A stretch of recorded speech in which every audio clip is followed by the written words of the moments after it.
During my freshman year of college, I met and fell in love with Mark Anderson. He had a quick wit, an infectious energy, and a knack for making me laugh and feel special. We cherished our long Sunday strolls and loved sneaking into empty campus buildings to talk for hours. Mark's charm wasn't lost on anyone. He was both handsome and considerate, a combination my parents and his family admired.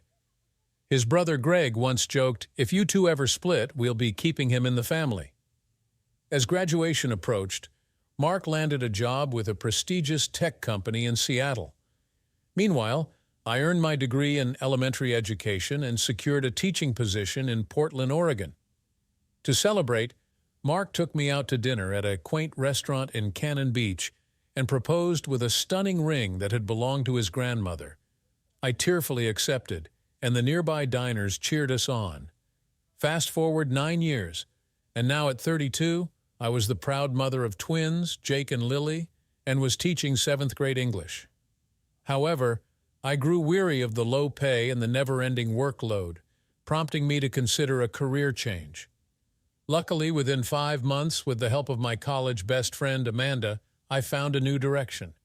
Amanda was always the adventurous type, often pulling me into her escapades. One day she invited me to be her +1 for her boss's wedding in the picturesque wine country of Walla Walla. After discussing it with Mark, who encouraged me to go, I agreed. At the wedding, I watched Amanda dance with a lively young groomsman and found myself chatting with a cousin of the bride, Karen, who mentioned the high demand for skilled event planners. This conversation sparked an idea in me. Within 6 months, I launched my own event planning company, Eventful Days, using my knack for organization. 2 years later, my business was thriving, particularly with destination weddings along the Pacific Northwest coast. That's when I met Alex Carter, the owner of a series of upscale boutique hotels, perfect for destination weddings, located in Seattle, Vancouver, and the San Juan Islands. At just 26, Alex had bought a dilapidated mansion in Vancouver, tirelessly working to renovate it on time and within budget. Despite a slow start, his venture became profitable by the 4th year. He then expanded, opening hotels in Seattle and the San Juan Islands over the next 5 years. 14 years into his career, Alex was deeply dedicated to his work, but also enjoyed fine wines, dancing, and social gatherings. He was known as a confirmed bachelor, but was never aloof or unapproachable. At 40, he seemed content with his life. About 16 months before a significant event, Alex and his manager, Rachel Sterling, attended a hospitality industry conference in San Francisco. It was there that they encountered me at my Eventful Days exhibit. Alex was struck by my presentation and intrigued by my warm brown eyes. We chatted for a good 45 minutes, during which Alex asked both professional and personal questions, keen to understand my background and personality. I, wearing my wedding ring, answered with enthusiasm, appreciating Alex's blend of professionalism and laid-back demeanor. Rachel couldn't help but notice Alex's genuine interest in our conversation. At the end of our chat, Alex invited me to dinner, but I politely declined, mentioning my family commitments. Instead, we arranged for me to visit his Vancouver hotel for lunch and a tour the following week. The visit went smoothly.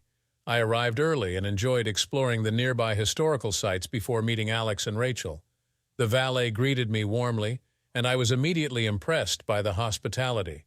As I approached the hotel lobby, I spotted Alex, impeccably dressed in a tailored suit, looking every bit the successful entrepreneur.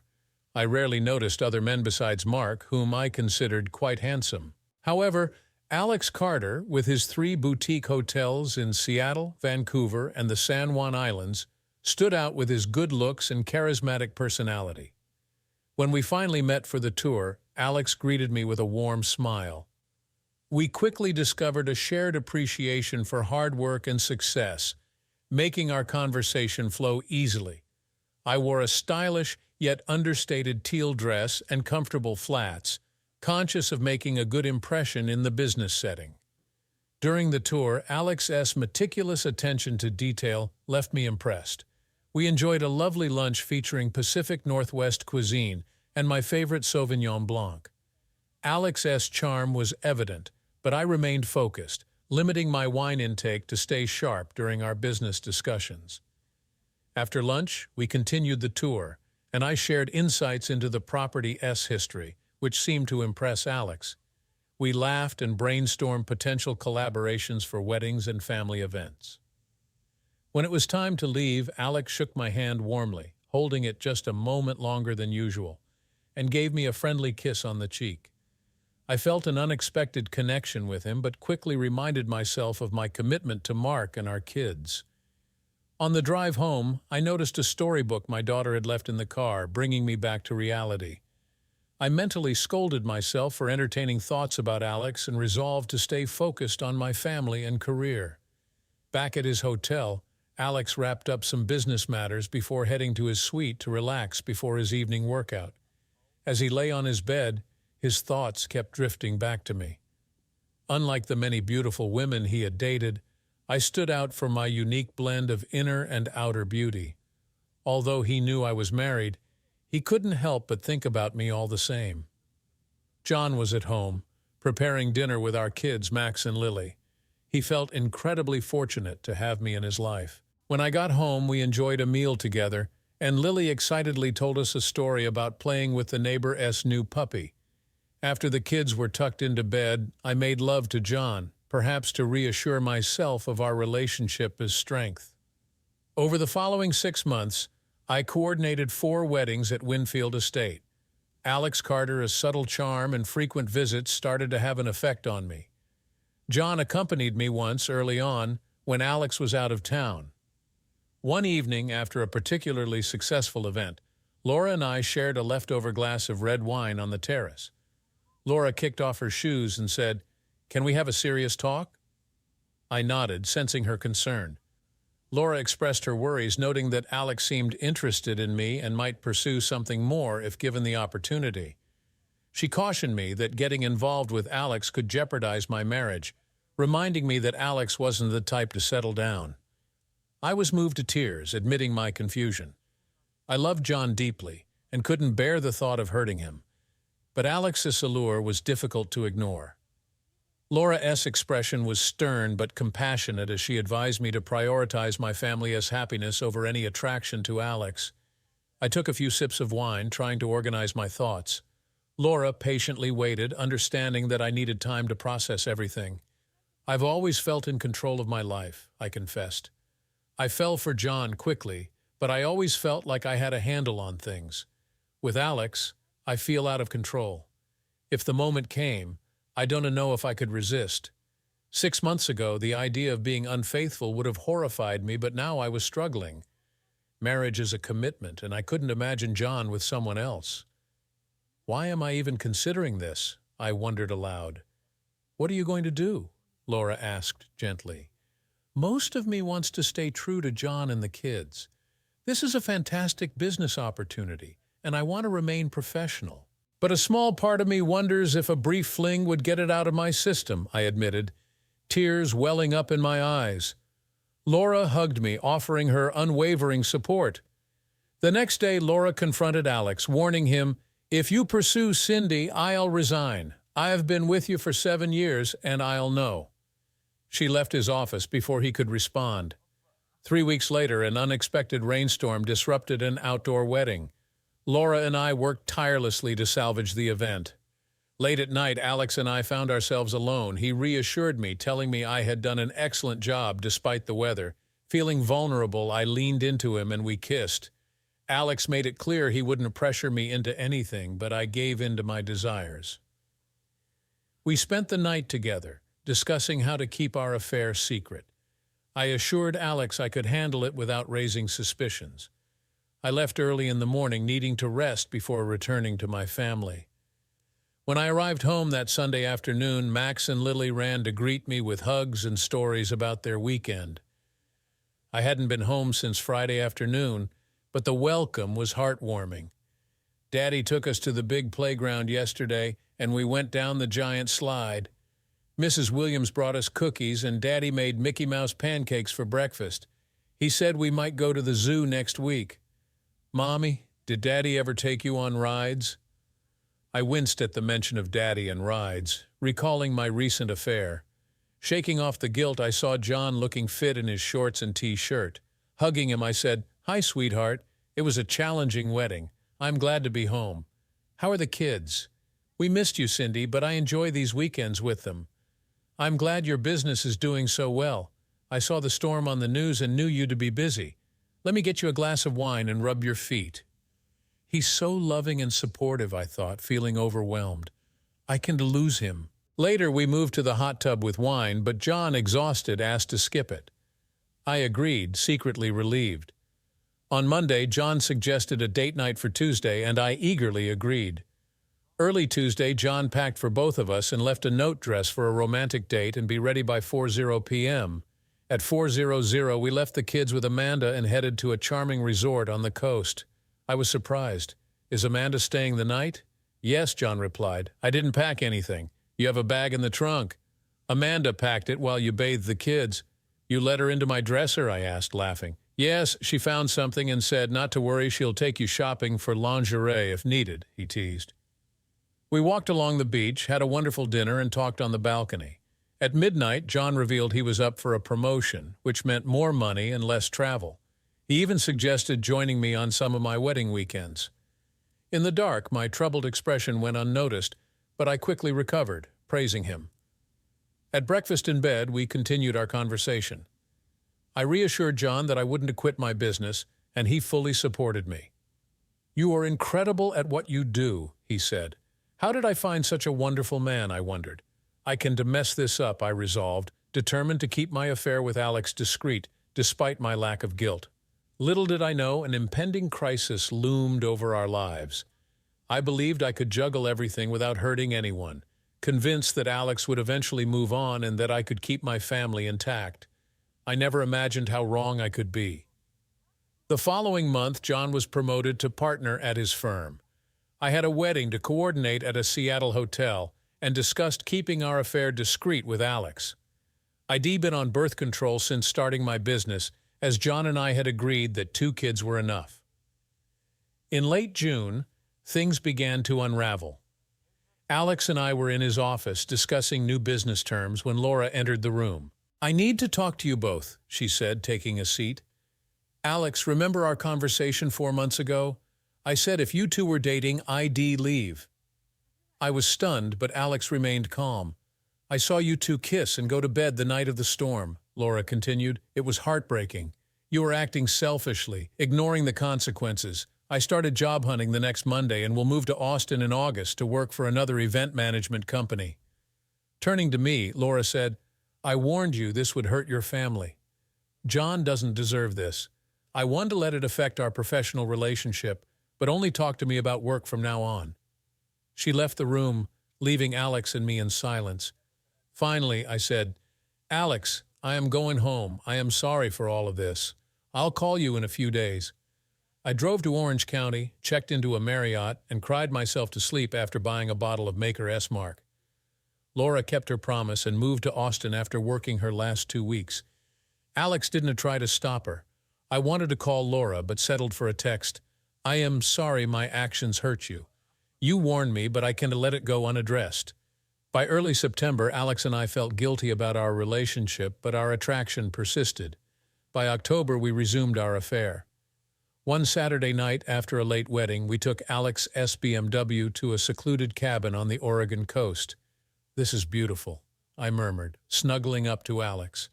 I had told John I was scouting locations in Bend and wouldn't be back until late Sunday, conveniently leaving out that I need to be with Alex. After checking out at 2 p.m., we walked on the beach and had lunch, stopping in Cannon Beach for wine on our drive south.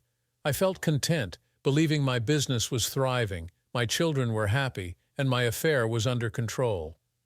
In early December, I coordinated a wedding at Alex's Bend Hotel. Unbeknownst to me, John had booked a room under his name, planning to surprise me. He prepared flowers, my favorite wine, and bath oils, hoping to rekindle our connection. John had seen Alex earlier, but stayed hidden, waiting for the right moment. As he searched for me, he overheard my voice, then caught me saying, "Not here, please. Let's wait until we get back to your room." Turning the corner, John saw Alex and me together. I spotted John and screamed, "John, no!" Alex stepped back, shocked. John, heartbroken, fell to his knees. Realizing the gravity of my actions, I sobbed and tried to comfort him. Consumed by pain and anger, John demanded, "Why?" As I tried to explain, John stood up, his anger growing. "No, Cindy, Dawn to talk to me. Take her to your room, Alex. She is all yours." He turned to leave, rejecting my attempts to reach out. "Dawn to touch me!" John shouted. "You were everything to me, and now you've ruined us. Just go away with your fling and leave me alone." I couldn't fight the only common sense I'd shown in a year. I let John go, knowing this wasn't the time to try to explain or comfort him. I had shattered his heart and needed to leave him alone. Shocked myself, I asked Alex to leave me alone and returned to my room. Lying on the bed, I tried to calm my racing heart, horrified by the mess I'd created. John, meanwhile, sat at his desk for an hour, struggling to process everything. Realizing he couldn't stay there any longer, he decided to go home. Arriving early Sunday morning, he planned to shower and change at his office before facing Mrs. Taylor and the kids. Before leaving, he wrote me a note and left it on the table. "Cindy, I am going home to the kids. You broke my heart and soul. I need time to think. When you get home, email me first and I'll leave before you arrive. Don't contact me otherwise. I can't trust you anymore. I loved you with all my heart, and now I hate you for what you've done." Alex found John gone, and the note on the table. He cursed himself for not being more careful and felt helpless to assist me. He placed the note on my bedside table and stood guard outside my room. I woke at 6 a.m., exhausted from emotional turmoil. After washing my face and crying some more, I saw the note. Reading it, I collapsed, sobbing uncontrollably. Alex came in, knelt beside me, and held me, even though I was tempted to blame him for everything. I realized that our affair was a choice we both made, and I had to face the consequences. Laura S. warnings echoed in my mind. I couldn't claim to be a victim. I had made these decisions, and now I had to deal with the fallout. "I'll head home as soon as I can compose myself," I told Alex. "I need to confront this situation." "I understand, Claire. I wish things had turned out differently. You are a remarkable person and a good friend. If I could change this, I would. Just know I am always here for you," Alex replied. "Thank you, Alex." "This might be the last time we talk," I said, trying to hold back tears. He hugged me tightly, like a friend saying a final goodbye, and then left, instructing the staff to bring my car around but to give me space. The staff, aware of the situation, handled everything discreetly. As I drove home, I texted David, "Can we talk after the kids are asleep? It's my fault, but I hope we can find a way through this." David replied, "Claire, I've already fed the kids. This is our last communication until I reach out to you. Please respect that." I wept, realizing he might never call me by any affectionate name again. I was no longer his loving wife, but someone who had betrayed him deeply. At the end of what felt like the longest week of my life, David called. I answered immediately, full of hope. "Hi, David, I'm glad you called." David, calm but emotional, said, "I'll be home around 5 tonight. I'll try to act normal around the kids for a few hours, then I'll sleep in the guest room. We want to talk until tomorrow morning." "Is that okay?" "Yes, David," I replied quietly. "When can we talk? We'll have Mrs. Collins babysit Sunday afternoon. We'll find a quiet spot in the park to talk. We should spend Saturday with the kids, as we might not have many more days like this together." His words struck me like a blow. I agreed, only managing to say, "Okay." David added, "Please, Don, to use affectionate names anymore. We are adults dealing with a nightmare. Don't pretend there is love or affection for me now." He hung up, leaving me in tears. We managed to get through Friday's pizza and movie night, even laughing a bit. Saturday was similar, with efforts to appear normal. The hardest moment was a family hug on the beach, where I saw the pain in David's eyes. Sunday morning was spent in pajamas over pancakes. David told the kids that Mom and Dad were going out and Mrs. Collins would watch them. The kids were disappointed but understood. At the park, we found a secluded bench to sit and talk. David sat across from me, facing the path, always vigilant. "I'd like you to start, if you don't mind," David began. "If I start, I might not be able to control my words. I promise I won't interrupt you. Take all the time you need. Please start whenever you are ready." It felt like a negotiation, but since it was my fault, I let David lead. "Of course," I replied, taking a deep breath. "I don't know where to begin, David. I've thought about this since last Friday. I decided to omit the painful details. You deserve the truth. I have been in a relationship with Alex for almost 8 months. David lowered his head but motioned for me to continue. Before meeting him, I'd never been drawn to anyone else. I didn't seek him out because of anything lacking in our relationship. While I didn't chase him, I didn't resist his friendship and flirting. I realized early on that I was attracted to him. The first time we were together, he made sure I wanted it as much as he did. No one forced me. I am not a victim. Everything that happened was my choice." I paused, then added, "I love you, David, but I've been hiding a part of my life from you for months. You might not have noticed, but a part of me was with Alex. I lied to you and to myself, thinking everything would be okay. Deception starts with yourself. I've betrayed you and everything I care about. I don't know how this will end, but I know it will hurt our children too. I am deeply ashamed of what I've done." David bowed his head and cried, overwhelmed with sadness and grief. I watched him, realizing the enormity of what I had done. After 10 minutes, he finally spoke, his voice steady but soft. "Claire, I don't know if this is our last conversation as husband and wife. I appreciate that you didn't try to minimize it by calling it a mistake. I thank you for being honest, but I guess I'll never really know everything." I lowered my head, feeling the full weight of my actions. I didn't look at him as he continued. "You've been seeing Alex behind my back for 8 months. I trusted you completely, but now I can't anymore. The person I thought I knew is gone. There's no fixing this for me. I am not filing for divorce now or anytime soon because of the kids. Divorce would be harder on them than anything else, but I can pretend we're the same until they grow up. I can look at you or pretend everything's fine." "I feel trapped and hopeless," David began, his voice heavy with emotion. I'm seeing a therapist this week to find a way to cope." Claire looked worried, but David quickly added, "I am not doing this for you or our marriage. It's for my sanity and to keep loving our children." Claire asked, "Where should we stay? A hotel or an apartment?" "We'll stay in the house for now," David replied. "I'll start taking overnight business trips weekly, and you can continue with your work weekends. What you do then is up to you. I'm not looking after you anymore. If you want to be with Alex, that is your choice." "David, I am not going to see Alex," Claire protested. David raised his hand to stop her. "Please, just stop. You are acting like I still care about what you do. I need to learn not to care about you, just as you have not cared about me for the past 8 months. Maybe a therapist can help me protect myself better. Until then, you are on your own." They sat in silence for half an hour, both crying but unable to comfort each other. Laura's warning had come true. The consequences were unbearable, and this was only the beginning. For the next month, they pretended everything was normal for the kids.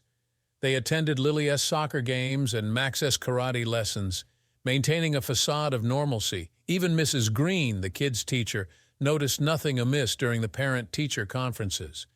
But behind closed doors, it was a different story. Claire wanted to talk, but David struggled to keep himself together. Claire admitted her guilt, but it didn't ease David's feelings of betrayal and humiliation. He told the kids he had overnight business trips, using the time to think and plan. He realized he would need long-term psychological help if things continued as they were. David, a new partner at his firm, was skilled in analyzing risks and opportunities in investments. Now he applied that analytical thinking to his personal life, weighing the pros and cons of staying with Claire. He considered the children's well-being, the firm's view of his family commitment, and the financial implications of staying married or divorcing. He also thought about Claire's feelings and her business. He realized there was a third, more radical option that might be best for everyone. It would be tough to implement, but it could work. On the third night of one of his business trips, David sat on the hotel patio, considering all angles of his plan. After 2 weeks of refining the idea, he decided it was time for a serious talk with Claire.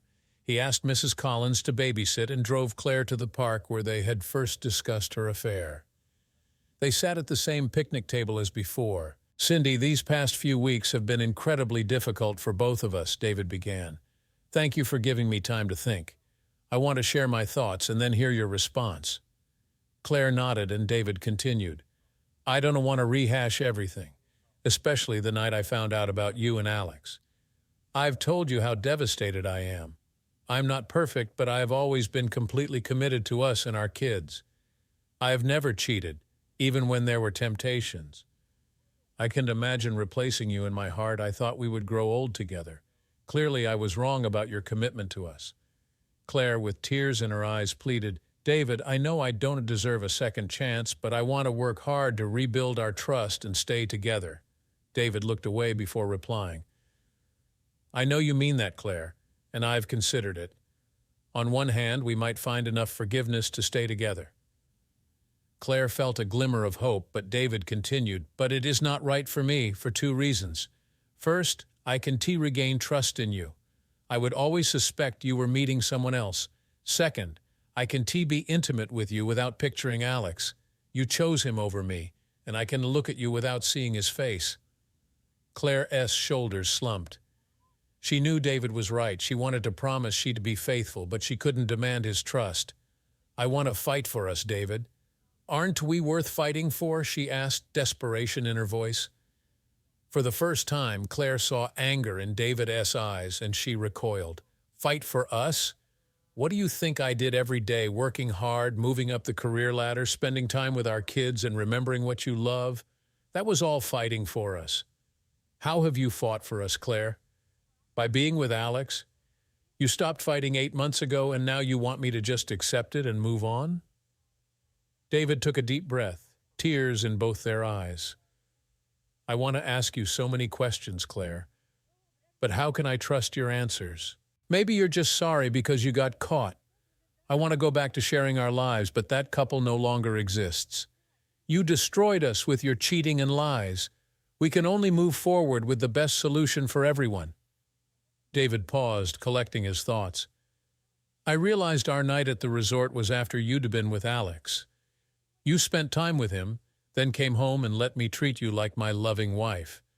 I must have seemed like such a fool, happy to hear how proud you were of me, but no more."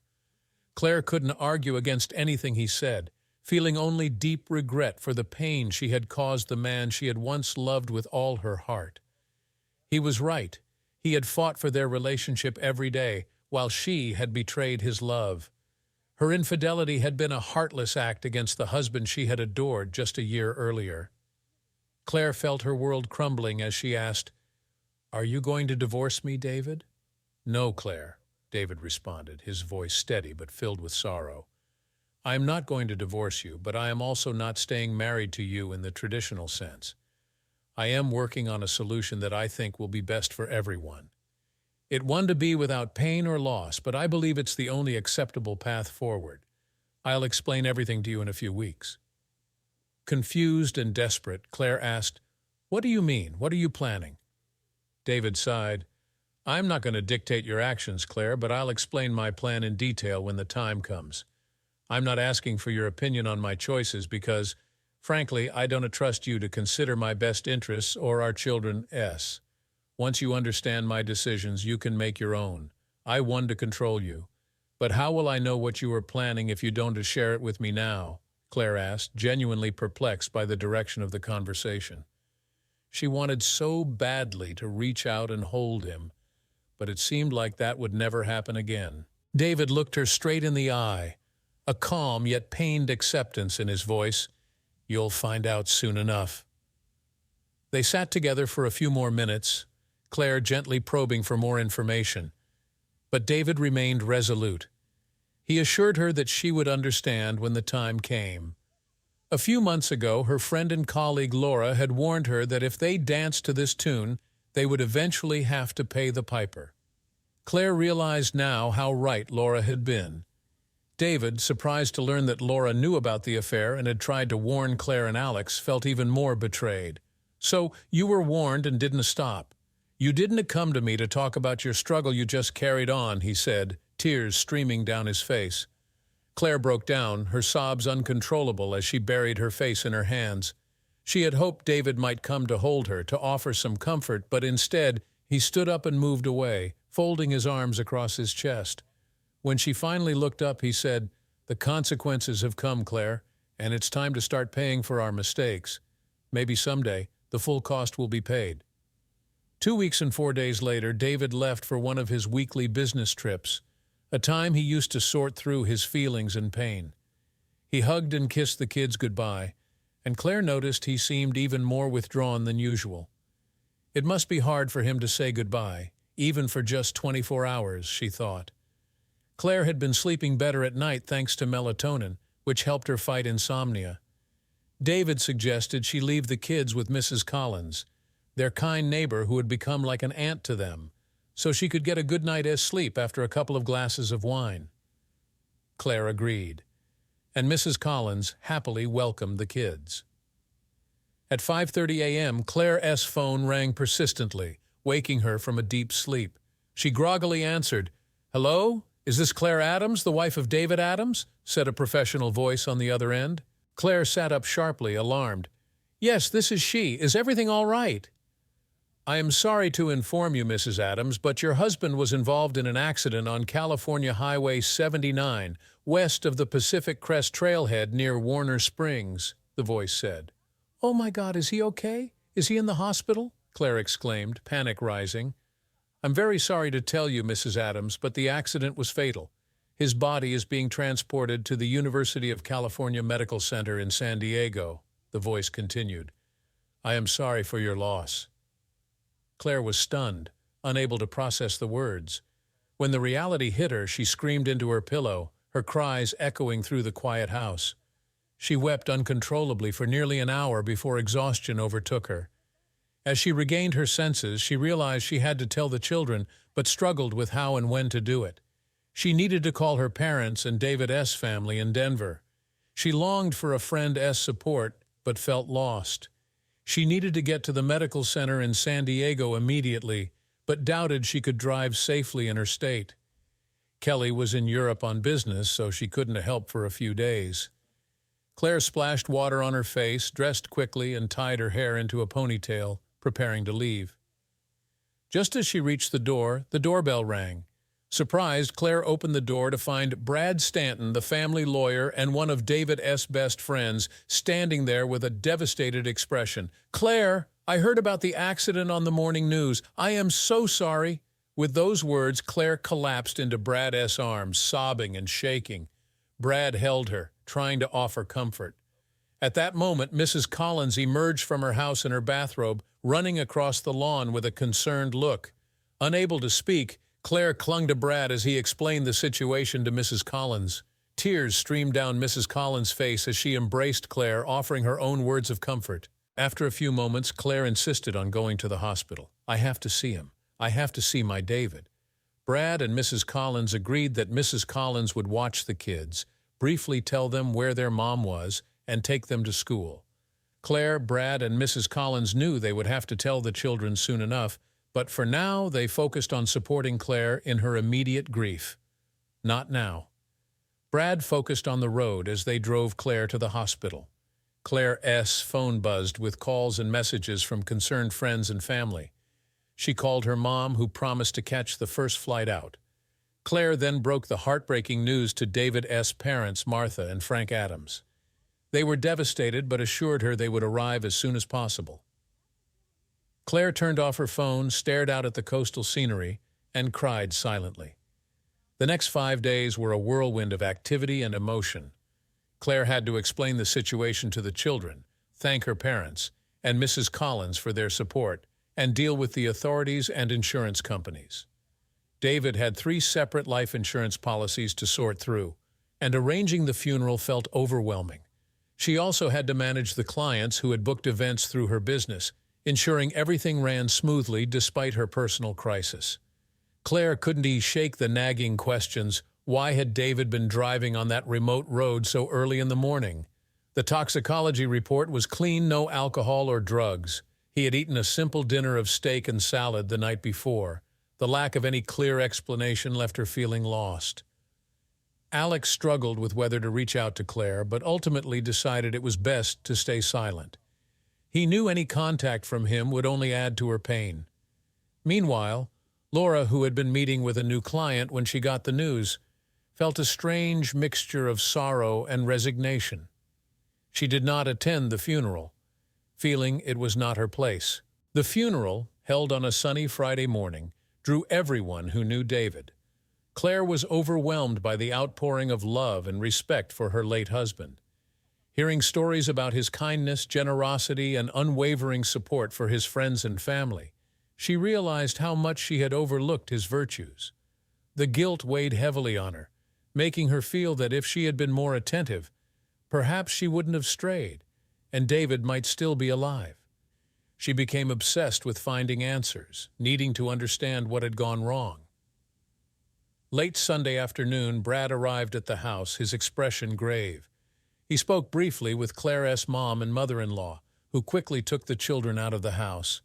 Claire came downstairs to find Brad sitting at the kitchen table, looking more serious than she had ever seen him. She offered him a drink, which he declined, and she took a seat across from him.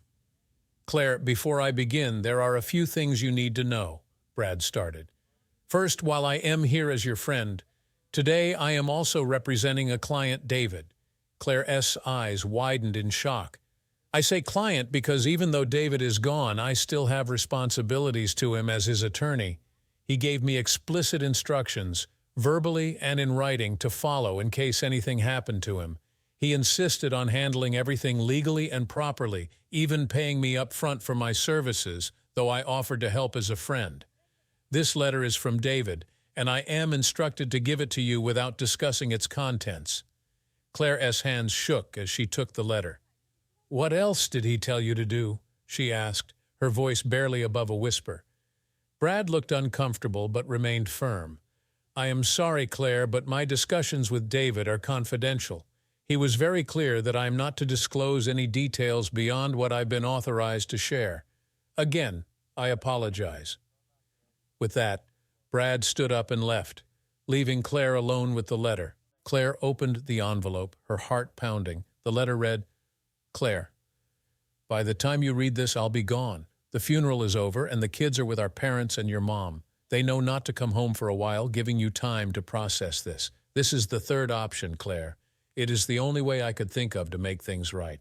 I loved you deeply, but now that has changed. You have taken that love away. I bought 3 acres of land at Eagle's Nest 2 weeks ago. That's why I was on Highway 79 where the accident happened.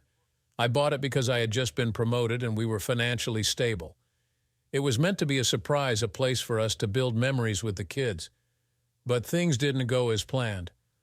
I've been doing a lot of thinking, and this is what I believe is best for everyone. It is all a setup. Buying real estate was just a cover, but whatever you do, stick to the story," David's letter continued. "Insurance companies want to pay out if they suspect anything unusual about my death. I visited the new cabin to take care of some errands and decided to head back home early. I was in a rush because I had a meeting with a client at 9:30, so I drove too fast and lost control. The insurance companies might investigate, but they want to find anything. Brad will handle everything as long as you stick to the story. As far as the insurance goes, I've updated my will recently. 90% of my estate, around $3 million, will go into a trust for the kids. They can access funds for college and grad school if they choose, with the remainder available when they turn 30, split equally. Brad will manage the details when the time comes. I am leaving you 10, or about $300,000, to help you get back on your feet. I wouldn't leave you anything if I could, but I know you need to care for the kids while pretending to mourn me. As for our beautiful children, a while back, I mentioned that a psychologist advised me that losing a parent is sometimes easier on children than going through a divorce. I did some thorough research and found several studies supporting this idea. That is why I couldn't go through with a divorce, Claire. I couldn't do that to the kids. Someday, they might learn the full truth and could hate me for it. I hope they don't, but if they do, I trust someone will explain how unfair life can sometimes be. At least now, they can grieve and not carry the burden of rejection that comes with divorce. I can tell you what to do with your life. Maybe you'll go back to Alex, or there could be someone else. Whatever you do, please think of the children first. They will be leaving home in 9 or 10 years, so consider keeping your relationships discreet until then. Finally, I have one small request when you're done with this note. Burn it completely. If the insurance companies find it, it will jeopardize the children's financial future. Reread it a couple more times if you need to, but please, if I ever meant anything to you, burn this note. Don't worry, you might hear from me again someday. David Clare cried harder than she ever had before, collapsing to the floor in a fit of sobs, calling out David's name. The weight of the aftermath of her affair crushed her, and she feared it was more than she could bear. After nearly an hour, she finally gathered the strength to sit up and reread the letter twice more. Then she walked over to the fireplace and burned the letter until only a small pile of ashes remained. The consequences of her actions had indeed come calling, and she wondered if she'd ever truly understand the depth of what had happened. It's been 12 years since David Adams died on California Highway 79. In truth, he died the moment he saw his wife with another man, a betrayal that shattered him and their family. The rest was just a matter of details, timing, and the fallout that ensued. Claire never remarried, keeping David's final wishes a closely guarded secret. She used the $300,000 to support her family through their grief, taking over a year to return to work.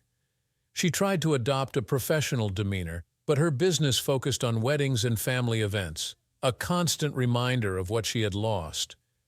She worked for an event planning company, making significant strides in her career, building relationships and occasionally dating. But she never found anyone like David. She saw herself as damaged goods, though therapy helped her cope with the guilt and loss. She often wondered if she remarried. Would she end up cheating again?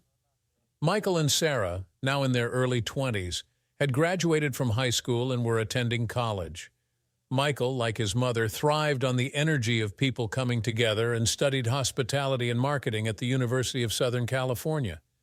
Sarah, inheriting her father's analytical mind, found joy in problem-solving and was studying economics at Stanford.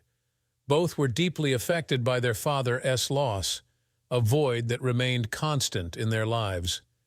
Their mother and grandparents worked hard to help them heal and move forward, using their father's memory as a source of motivation. On a warm spring morning, Claire sat at her desk in her apartment, sipping a cup of hot black coffee while reviewing a new contract for an executive retreat. The doorbell rang, interrupting her concentration.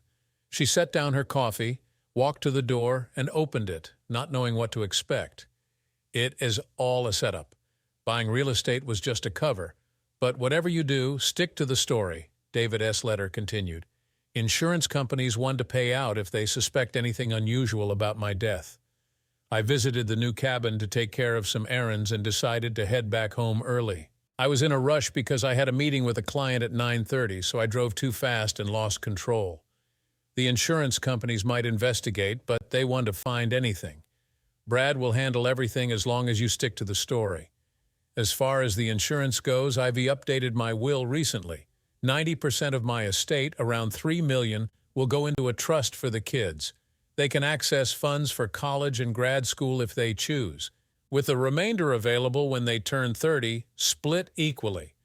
Brad will manage the details when the time comes. I am leaving you 10 or about $300,000 to help you get back on your feet. I wouldn't leave you anything if I could, but I know you need to care for the kids while pretending to mourn me. As for our beautiful children a while back, I mentioned that a psychologist advised me that losing a parent is sometimes easier on children than going through a divorce. I did some thorough research and found several studies supporting this idea. That's why I couldn't go through with a divorce, Claire. I couldn't do that to the kids. Someday they might learn the full truth and could hate me for it. I hope they don't, but if they do, I trust someone will explain how unfair life can sometimes be. At least now they can grieve and not carry the burden of rejection that comes with divorce. I can tell you what to do with your life. Maybe you'll go back to Alex, or there could be someone else. Whatever you do, please think of the children first. They will be leaving home in 9 or 10 years, so consider keeping your relationships discreet until then. Finally, I have one small request when you read done with this note. Burn it completely. If the insurance companies find it, it will jeopardize the children's financial future. Reread it a couple more times if you need to, but please, if I ever meant anything to you, burn this note. Don't worry, you might hear from me again someday. David. Claire cried harder than she ever had before, collapsing to the floor in a fit of sobs, calling out David's name. The weight of the aftermath of her affair crushed her, and she feared it was more than she could bear. After nearly an hour, she finally gathered the strength to sit up and reread the letter twice more. Then she walked over to the fireplace and burned the letter until only a small pile of ashes remained. The consequences of her actions had indeed come calling, and she wondered if she'd ever truly understand the depth of what had happened. It's been 12 years since David Adams died on California Highway 79. In truth, he died the moment he saw his wife with another man, a betrayal that shattered him and their family. The rest was just a matter of details, timing, and the fallout that ensued. Claire never remarried, keeping David's final wishes a closely guarded secret. She used the $300,000 to support her family through their grief, taking over a year to return to work. She tried to adopt a professional demeanor, but her business focused on weddings and family events, a constant reminder of what she had lost. She worked for an event planning company, making significant strides in her career, building relationships and occasionally dating, but she never found anyone like David. She saw herself as damaged goods, though therapy helped her cope with the guilt and loss.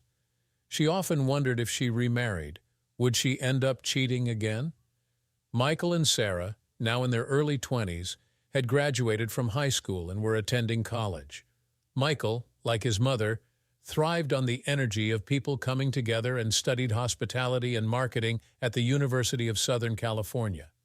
Sarah, inheriting her father's analytical mind, found joy in problem-solving and was studying economics at Stanford. Both were deeply affected by their father's loss, a void that remained constant in their lives.